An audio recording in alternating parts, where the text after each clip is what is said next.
দক্ষিণ ভারতে পাহাড় আর পাহাড়ের ওপরেও মন্দির, এটা একটা অবিশ্বাস্য। তো আজকে আমরা চলে এসেছি দক্ষিণ ভারতের যে ভেলোরের রত্নাগিরি মন্দিরে। আর এটা একটা বিশাল একটা জায়গা জুড়ে অবস্থিত। তো আমি পুরোটাই আজকে আপনাদেরকে দেখাবো এবং এর ইতিহাস সম্পর্কে বলার চেষ্টা করছি। তামিলনাড়ু প্রাচীন মন্দির এবং উপাসনালয়গুলির জন্য বিখ্যাত, যা হিন্দু ধর্মের পুরনো ঐতিহ্যকে বিশুদ্ধতম আকারে লালন পালন করে ও সংরক্ষণ করে। রত্নাগিরি বিলামুরুগান মন্দির হল 14 শতকের একটি মন্দির, যা পুরনো ভাস্কর্য এবং স্থাপত্যের বিশেষত্ব নিয়ে আসে। যদিও সময়ের সাথে সাথে অনেক পরিবর্তন হয়েছে, বালির একটি সাধারণ কাঠামো থেকে এখন এটি পাথরের একটি দুর্দান্ত শিল্পকর্ম। ভেলোর থেকে 17 কিলোমিটার দূরে রত্নাগিরি বালামুরুগান মন্দিরটি হল ভেলোর এবং চেন্নাই জাতীয় সড়কের রত্নাগিরিতে একটি পাহাড়ের চূড়ায় অবস্থিত একটি প্রাচীন মন্দির। এটি তামিলনাড়ুর একটি গুরুত্বপূর্ণ তীর্থস্থানও বটে এবং ভেলোর ভ্রমণের অংশ হিসাবে অবশ্যই দেখার মতো জায়গাগুলির মধ্যে একটি। মন্দিরে প্রবেশের সময়সীমা হচ্ছে সকাল 6টা থেকে দুপুর 1টা এবং বিকেল 4টে থেকে রাত্রির 8টা। ভেলোরের সিএমসি বা খ্রিস্টান মেডিকেল কলেজের সামনে থেকে জন প্রতি 150 টাকা অটো ভাড়ার বিনিময়ে আপনারা এই তীর্থস্থান কিংবা মন্দিরটিতে আসতে পারেন। এই মন্দিরের ইতিহাস নিয়ে যদি পর্যালোচনা করা যায় তাহলে দেখা যাবে, কথিত আছে যে প্রভু মুরুগান সর্বদা পাহাড়ে বাস করেন। রত্নাগিরি মন্দিরে কবি অরুণাগিরিনাথের গদ্যে সাহিত্যিক প্রমাণ রয়েছে, যিনি 14 শতকে বসবাস করতেন বলে মনে করা হয়। তিনি মন্দিরটিকে রত্নাগিরির পাহাড়ে অবস্থিত প্রভু মুরুগানের বাসস্থান হিসাবে উল্লেখ করেছিলেন।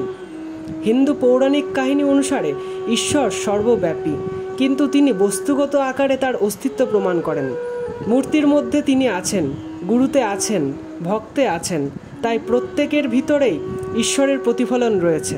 1968 সালে বালমুরুগান আদিমাই, যিনি এই মন্দিরের সংস্কারের পিছনে মূল অনুপ্রেরণা ছিলেন, তিনি পূজা দেওয়ার উদ্দেশ্যে পাহাড়ের ওপরে গিয়েছিলেন। তবে মন্দিরে কোনো প্রকার পূজা দেওয়ার সুবিধা ছিল না, এতে তিনি অত্যন্ত ক্ষোভ প্রকাশ করেছিলেন। এটি একটি সম্পূর্ণ বিচ্ছিন্ন এবং অবহেলিত জায়গা ছিল। তিনি এটি সম্পর্কে অবিশ্বাস্যভাবে খারাপ ধারণা অনুভব করেছিলেন এবং অবশেষে মন্দিরের চেহারা পরিবর্তন করার সিদ্ধান্ত নেন। তারপর থেকে এই জায়গাটিতে অভূতপূর্ব পরিবর্তন হয়েছে। স্থানীয়দের মতে মন্দিরে ঐশ্বরিক শক্তি 3টি রূপে তার আশীর্বাদ প্রকাশ করে। প্রথমটি গর্ভগৃহের অভ্যন্তরে স্থাপিত ভগবান মুরুগান মূর্তির আকারে, দ্বিতীয়টি বালামুরুগানের আকারে এবং তৃতীয়টি ভক্তের আকারে। প্রধান দেবতা বালামুরুগান মূর্তিটি গ্রানাইট দিয়ে তৈরি, যা একটি রথে স্থাপন করা হয়েছিল। গর্ভগৃহটি গ্রানাইট দিয়ে তৈরি এবং চোল স্থাপত্যের আদলে তৈরি। মন্দিরের চারপাশের দেওয়ালে গণেশ, দক্ষিণ মূর্তি, মুরুগান, ব্রহ্মা, দুর্গা এবং চণ্ডিকেশ্বরের ছোট মূর্তি রয়েছে। ভগবান বিনায়কের জন্য 2টি মন্দির রয়েছে, একটি পাহাড়ের উপরে এবং আরেকটি পাহাড়ের নিচে। স্কন্দ ষষ্ঠী হল মন্দিরের সবচেয়ে গুরুত্বপূর্ণ এবং শুভ উৎসব, যখন হাজার হাজার লোকের সমাগম হয়। জুলাই আগস্ট মাসে আদি কৃথুকায়ও খুব আনন্দের সাথে পালিত হয়। উৎসবগুলির সময় ভগবান মুরুগা এবং তার স্ত্রীদের মূর্তিগুলি সোনার এবং রৌপ্য দিয়ে সজ্জিত করা হয়। তারপর মন্দিরের চারপাশে সোনার রথের শোভাযাত্রার জন্য প্রতিমাগুলিকে নিয়ে যাওয়া হয়। ভেলোরের অরুলমিগু রত্নাগিরি বালামুরুগান মন্দির, যা দেবতা মুরুগান ওরফে কার্তিকেও নিবেদিত, যা ভারতবর্ষের ভেলোরের তিরুমানিকুন্দ্রমে অবস্থিত।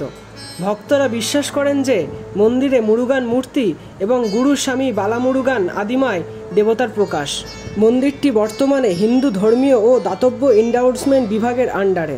এই মন্দিরের নিকটবর্তী বাস স্টেশন হচ্ছে রানীপেট, নিকটবর্তী রেল স্টেশন কাটপাটি কিংবা ভেলোর এবং নিকটবর্তী বিমানবন্দর হচ্ছে চেন্নাই। তো বন্ধুরা, এই ছিল আজকের ভিডিও। আশা করি ভিডিওটি আপনাদের অনেক ভালো লেগেছে এবং ভিডিওটি সকলের কাছে আপনারা অনেক বেশি বেশি করে শেয়ার করে সকলকে এখানে আসার সুযোগ করে দিন। এবং এই ভিডিওটি এবং চ্যানেলটি ভালো লাগলে লাইক এবং সাবস্ক্রাইব করতে একদমই ভুলবেন না। ধন্যবাদ। পরের ভিডিওতে আবার আসছি।